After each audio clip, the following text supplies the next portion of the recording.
Here's my story. 5 years is a long time to live in silence. When I met my husband, he was my boss. That fact has always been the lightning rod in the story, the part people raise their eyebrows at. But what they don't see is the foundation beneath it all.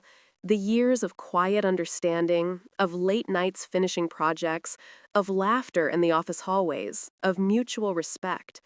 Long before romance ever bloomed, he was my mentor, my confidant, my friend. For 2.5 years, we kept a wall between us.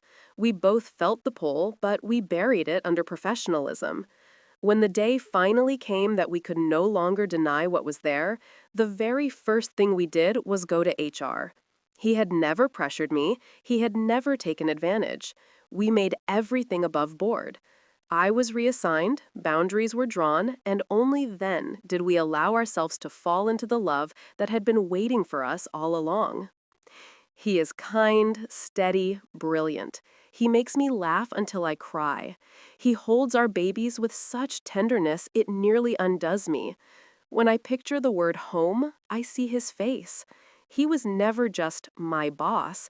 He was and is my partner in every sense of the word. So when I married him, I thought my parents would see what I saw, that they would look past titles and assumptions and realize I had chosen a man of integrity and strength. I was wrong. At our wedding, they smiled through the ceremony. My mother even pulled me aside before we walked down the aisle and whispered, trembling, "Are you sure about this?" I told her I was. And then, somewhere between the ceremony and the reception, they vanished. No goodbye, no explanation, other than telling my brother they were tired and uncomfortable. That was the last time I heard their voices. For 5 years, nothing. No calls, no holidays, not a single word when my first child was born or my second. Not even when I reached out in desperation after the wedding, telling them in an email that I was an adult making adult choices, that I loved this man, that if they could respect my marriage, we could rebuild something. They blocked me everywhere else. And so I learned to grieve parents who were still alive. Then came our 5th anniversary. I'm not big on social media, but I wanted to mark the milestone. I wrote a post about our life together, about the joy of 5 years, about the 2 children we'd been blessed with, and a third on the way. For once, I let the world see a glimpse of the happiness I had built. And suddenly, there they were. A voicemail, then another. Imitating the flat tone, "We saw your post. We want to meet the kids." Not me, not us, the kids. For weeks, I tortured myself wondering why. Why were they so offended by me marrying my former boss that it earned 5 years of silence? Why was my happiness so unbearable to them? And then the truth settled in, sharp and bitter. It was never really about him being my boss. It turns out they weren't disgusted by the power dynamics. They weren't wringing their hands over professionalism. They were racist.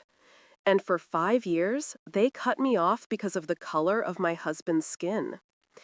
It's almost, almost nice to finally know. If it had truly been just the boss thing, I could have had sympathy. I could have understood their hesitation, even forgiven their distance. We might have even reconciled. But now it's not a question of me and my choices.